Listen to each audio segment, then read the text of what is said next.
Hello welcome जय हिंद प्यारे दोस्तों फॉर्मेटिव स्टडी में आपका स्वागत है। आज इस वीडियो लेक्चर में हम मैथ का देखिए मॉडल पेपर सॉल्व करेंगे। तो देखिए ये गणित का तीसरा मॉडल पेपर है।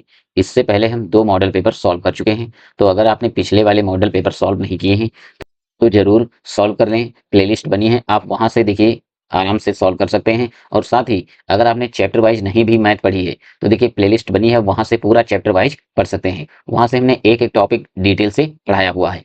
ठीक है, क्योंकि देखिए जब आप मॉडल पेपर सॉल्व करेंगे तभी आपको पता चलेगा कि आपकी तैयारी कितनी अच्छी है।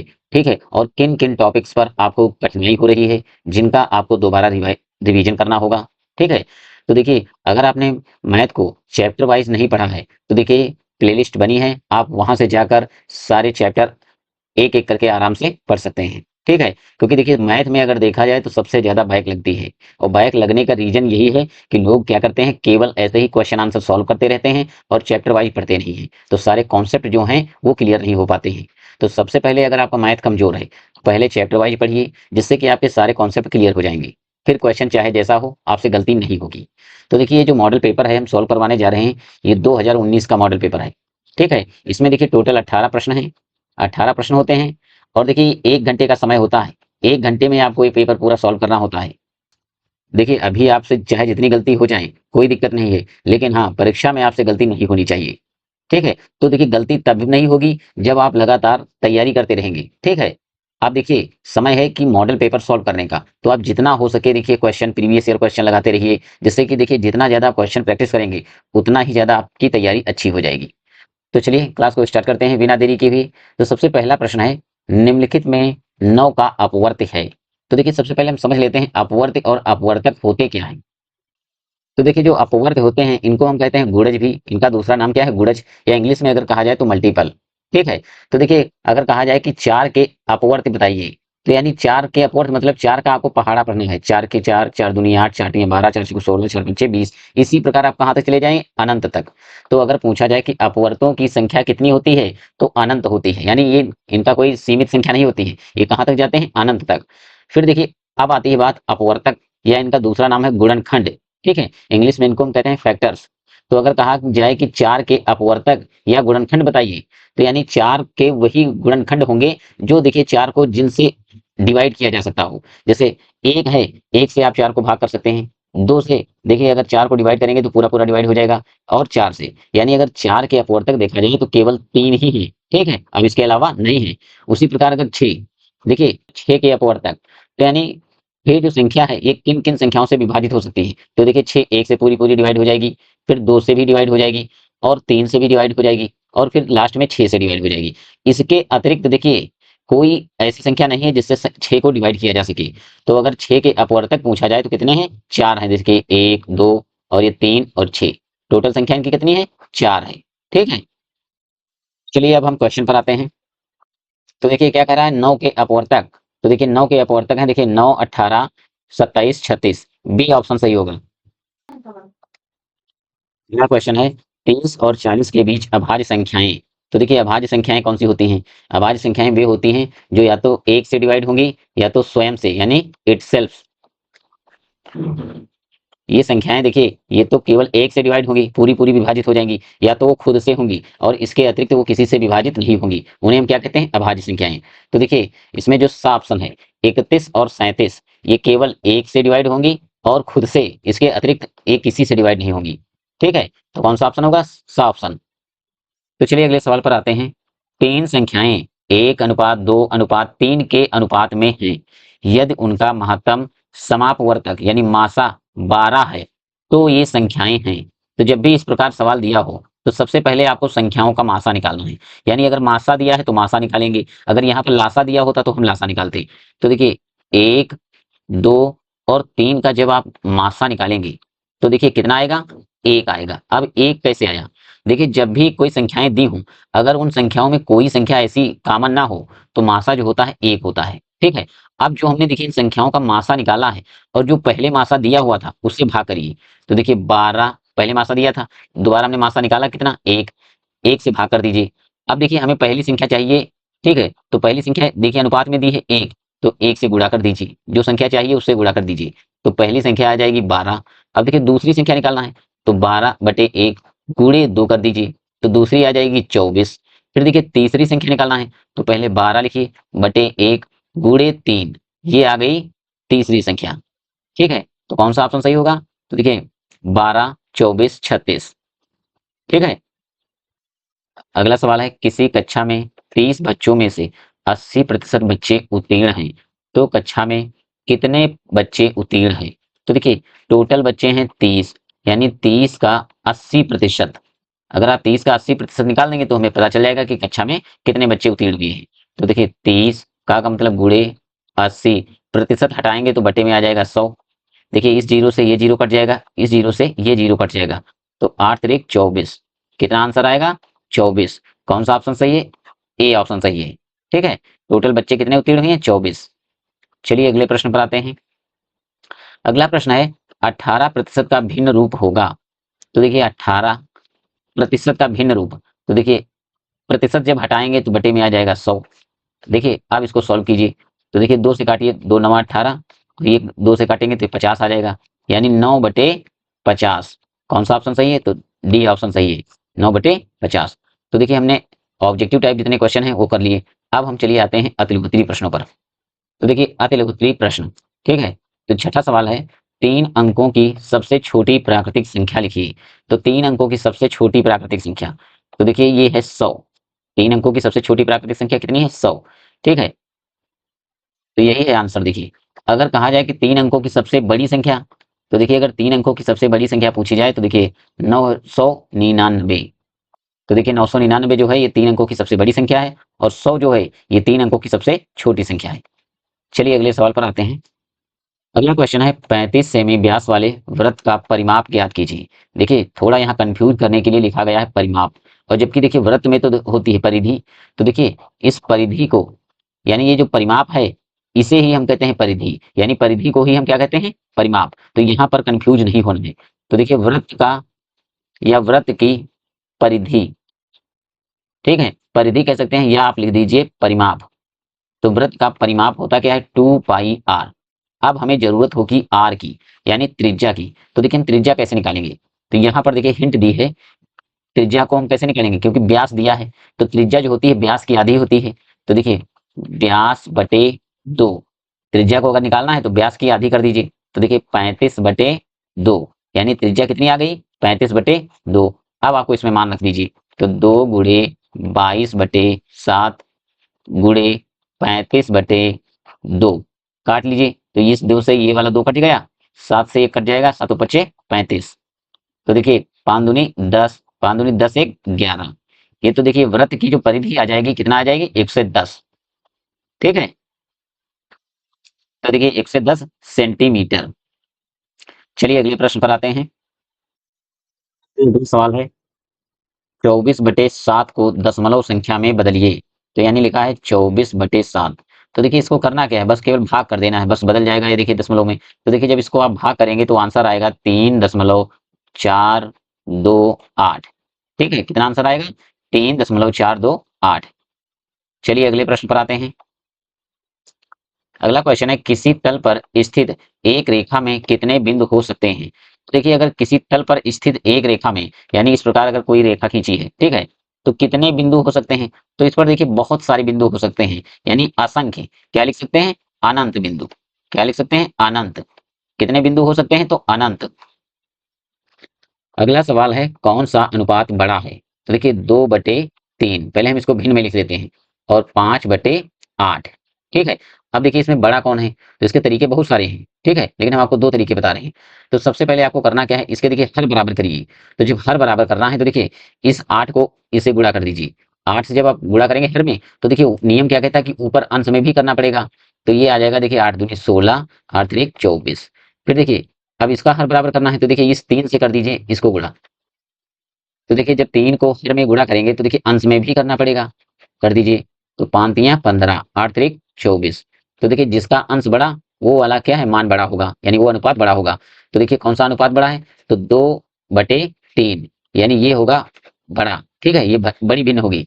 और छोटा कौन सा होगा? 5/8। अगर आपको ये नहीं करना है तो देखिए दूसरा तरीका, पहले आपको भिन्न में लिखना है 2/3, फिर लिखिए 5/8। ये देखिए दूसरा तरीका है।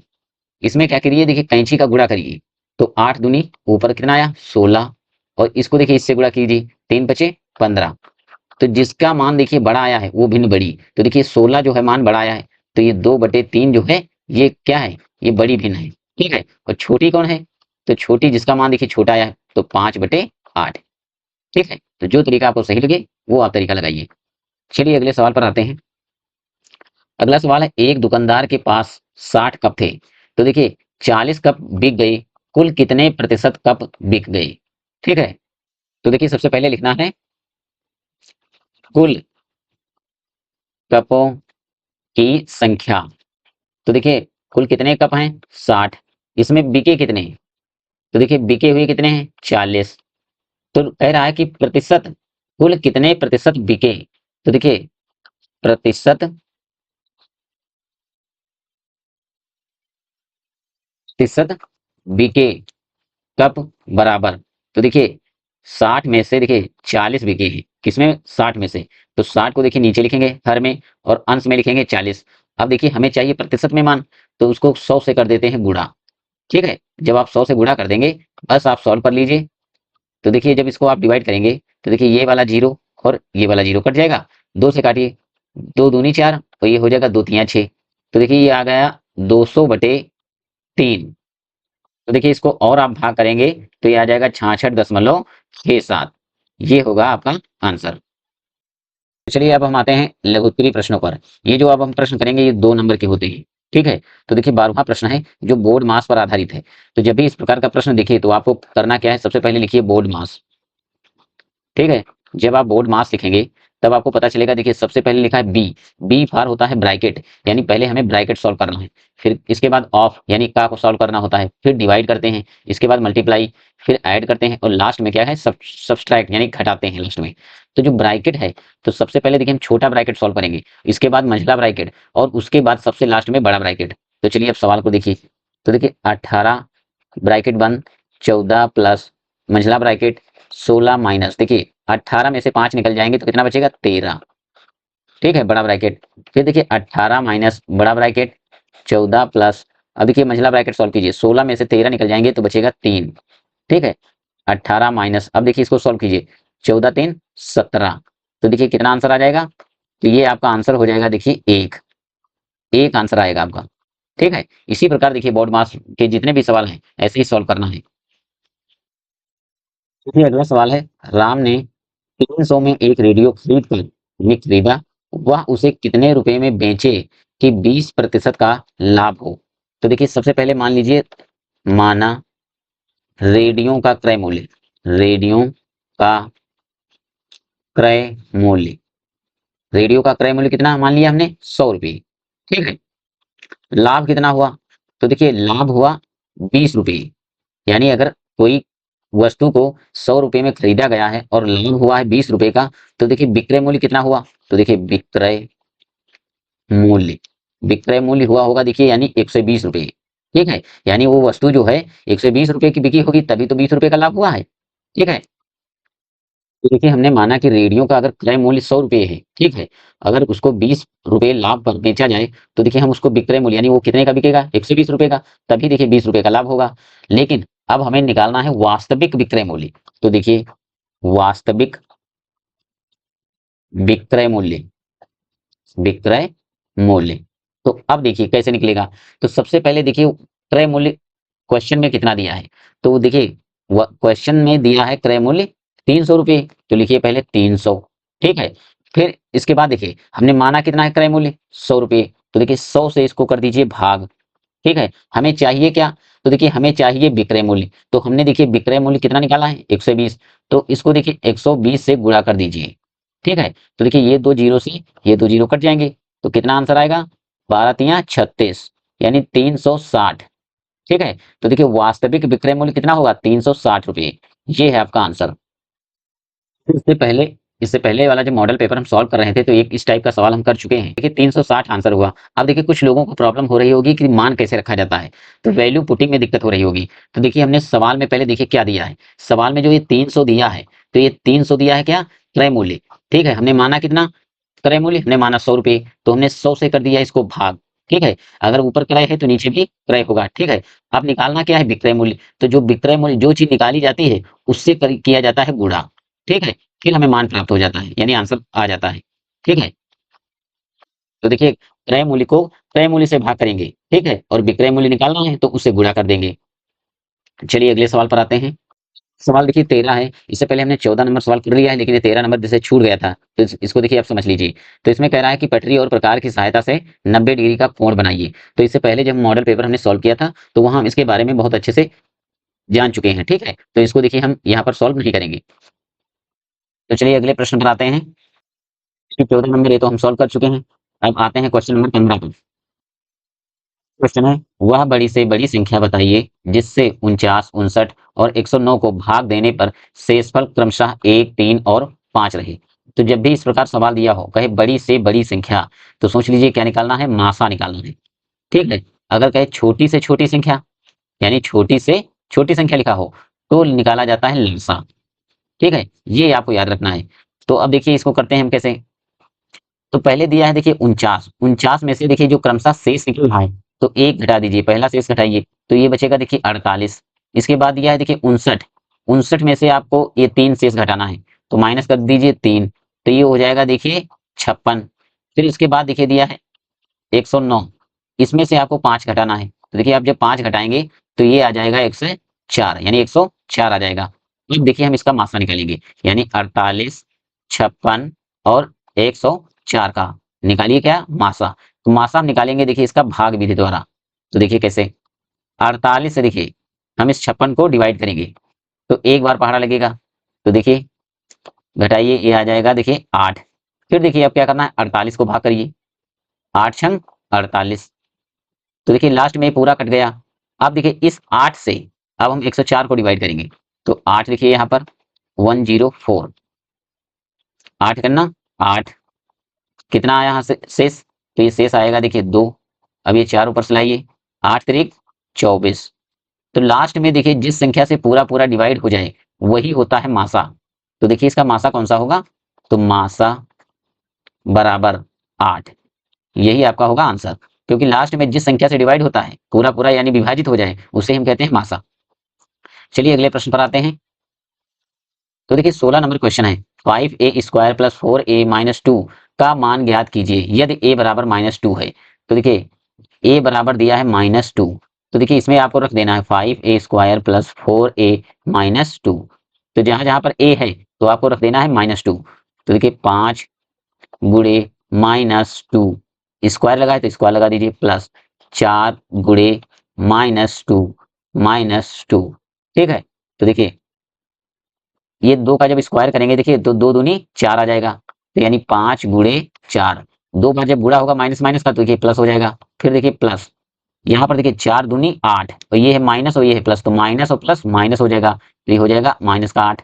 फिर ये -2, फिर देखिए 4 पंचे 20, -8 2 10, आंसर आ जाएगा आपका 10, ठीक है। कितना आंसर आ गया, 10। फिर ये प्रश्न पूछते हैं। फिर अगला सवाल है, नीचे दिए गए चित्र को देखकर निम्नलिखित प्रश्नों के उत्तर दीजिए। तो देखिए हमने प्रश्न नहीं लिखे हैं, लेकिन हम आपको बता देंगे इसमें क्या क्या पूछा है। तो देखिए इसमें पूछ रहा है कि कौन कौन सी त्रिज्याएं हैं, कौन सा व्यास है, कौन सी जीवाएं हैं। तो देखिए ए, AO, ठीक है, और OB और OC, ये हैं देखिए त्रिज्याएं। ये क्या है, त्रिज्याएं, ठीक है। तो देखिए ये वाली त्रिज्या है, और ये इतनी ये भी त्रिज्या है, और ये भी त्रिज्या है, ठीक है। अब अगला आता है देखिए AC और BC, ये दो क्या है, ये जीवाएं हैं, ये क्या है, जीवाएं, यानी ये जीवा है, ठीक है। ये जीवाएं कौन कौन सी हैं, तो देखिए जीवाएं कौन सी हैं, यानी जीवा कौन कौन सी हैं। तो जो AC है, AC ये वाली देखिए जीवा है, और एक ये वाली जीवा है, और देखिए एक ही साथ देखिए ये AB भी जीवा है, यानी इसमें ऐड कर लीजिए AB, ठीक है। तो देखिए जो AB है ये भी क्या है, जीवा है। तो ये हो गई 3 जीवाएं, ठीक है। अब देखिए व्यास, तो व्यास जो AB है ये क्या है, व्यास है। तो जो सबसे बड़ी जीवा होती है, वृत्त में जो सबसे बड़ी जीवा है होती है उसे ही हम कहते हैं व्यास, ठीक है। तो चलिए अगले प्रश्न पर आते हैं। अगला सवाल है, देखिए सलमा अपनी बहन रेशमा से 10 वर्ष बड़ी है। 4 वर्ष पहले सलमा की आयु रेशमा की आयु की दोगुनी थी। सलमा और रेशमा की वर्तमान आयु ज्ञात कीजिए। तो देखिए, माना माना रेशमा की आयु रेशमा की आयु रेशमा की आयु कितने हैं? एक्स वर्ष। मान लीजिए रेशमा की आयु कितने वर्ष है? एक्स वर्ष। फिर अब देखिए सलमा की आयु। तो देखिए माना सलमा की आयु सलमा की आयु। तो देखिए जो सलमा है रेशमा से 10 वर्ष बड़ी है, तो x प्लस 10। ठीक है, क्योंकि हमने रेशमा की आयु कितनी मानी? x वर्ष, और ये जो रेशमा से है 10 वर्ष बड़ी है, तो x प्लस 10 वर्ष। ठीक है, फिर देखिए सवाल में कह दिया है 4 वर्ष पहले सलमा की आयु। तो लिखिए 4 वर्ष पहले सलमा की आयु। 4 वर्ष पहले सलमा की आयु। तो देखिए सलमा की आयु कितनी मानी है? x plus 10। जब कहे 4 वर्ष पहले या बाद, तो अगर पहले दिया है तो आपको घटाना है, यानी 4 वर्ष घटा दीजिए। तो देखिए x प्लस, ये 10 में से 4 निकल जाएंगे तो कितना बचेगा? 6। यानी 4 वर्ष पहले सलमा की आयु कितने वर्ष आ गई? x प्लस 6 वर्ष। ठीक है, अब निकालिए 4 वर्ष पहले रेशमा की आयु रेशमा की आयु। तो देखिए 4 वर्ष पहले, तो रेशमा की आयु कितनी दी है? x। तो x में से 4 घटा दीजिए, x माइनस 4। यानी ये कितनी आ गई रेशमा की आयु? x माइनस 4 वर्ष। ठीक है, अब जब इतना आप लिख लिया, जब देखिए आपने इतना लिख लिया, अब आपको क्या करना है? लिखना है अकॉर्डिंग टू क्वेश्चन। तो देखिए यहाँ पर लिखिए ATQ, यानी अकॉर्डिंग टू क्वेश्चन, या लिख दीजिए हिंदी में प्रश्नानुसार का है 4 वर्ष पूर्व सलमा की आयु। तो यहाँ पर लिखिए पहले 4 वर्ष पूर्व सलमा की आयु। 4 वर्ष पूर्व सलमा की आयु बराबर बराबर रेशमा की आयु की दोगुनी। ठीक है, अब मान रखिए, देखिए हमने 4 वर्ष पूर्व सलमा की आयु कितनी निकाली थी? x plus 6। तो यहाँ पर लिखिए x प्लस 6 बराबर, अब देखिए 4 वर्ष पूर्व रेशमा की आयु कितनी है? x minus 6, sorry x minus 4। तो x माइनस 4। फिर देखिए इसको क्या करना है? 2 गुनी, तो इसको 2 से गुणा कर दीजिए। ठीक है, अब देखिए आपको क्या करना है? इसको सॉल्व कर लेना है। तो देखिए x प्लस 6 बराबर, इसको देखिए ब्रैकेट खोलेंगे तो देखिए ये हो जाएगा 2x। फिर देखिए ये 2 जाएगा, 4 से गुणा होगा, माइनस 4 दूनी 8। अब देखिए एक्स एक्स वालों को एक तरफ कीजिए और बिना एक्स वालों को एक तरफ कीजिए। तो देखिए यहाँ पर लिखिए पहले 2x, और ये वाला x आप इधर ले जाएंगे, तो ये प्लस का है, इधर जाएगा तो ये माइनस का हो जाएगा। इधर कितना बचा? देखिए 6 बचा। अब ये वाले जो 8 है माइनस के, आपको इधर लाना है। तो देखिए ये माइनस का है, इधर जाएगा तो ये प्लस का कितना हो जाएगा? 8। ठीक है, तो देखिए अगले स्टेप में 8 6 कितना हुआ? 14 बराबर 2x में से एक x निकल जाएगा, कितना बचेगा? x। तो देखिए हमने x जो मानी थी, किसकी आयु मानी थी? तो देखिए ऊपर सवाल में देखिए, यानी हमने माना था रेशमा की आयु x वर्ष। तो देखिए रेशमा की आयु आ गई 14 वर्ष। तो ये कितनी किसकी आई है? रेशमा की आयु बराबर कितनी है? 14 वर्ष। अब देखिए सलमा की आयु, सलमा की आयु बराबर, तो देखिए सलमा की आयु हमने कितनी मानी थी? तो देखिए x प्लस 10। कितना माना था हमने? देखिए x प्लस 10। तो इसमें रख दीजिए x का मान। तो देखिए x प्लस 10, तो x कितना आया है? 14। तो 14 प्लस 10, ये बराबर हो जाएगा 24 वर्ष। यानी देखिए जो रेशमा है 14 वर्ष की है, और जो सलमा है वो 24 वर्ष की है। ठीक है, ये हो जाएगा आंसर। जो 2019 का पूरा मॉडल पेपर हमने सॉल्व कर लिया है। ठीक है, अगर किसी भी प्रकार का आपको डाउट है तो आप कमेंट बॉक्स में कमेंट करके हमसे पूछ सकते हैं। तो मिलते हैं नेक्स्ट क्लास में नेक्स्ट मॉडल पेपर के साथ। तब तक के लिए जय हिंद।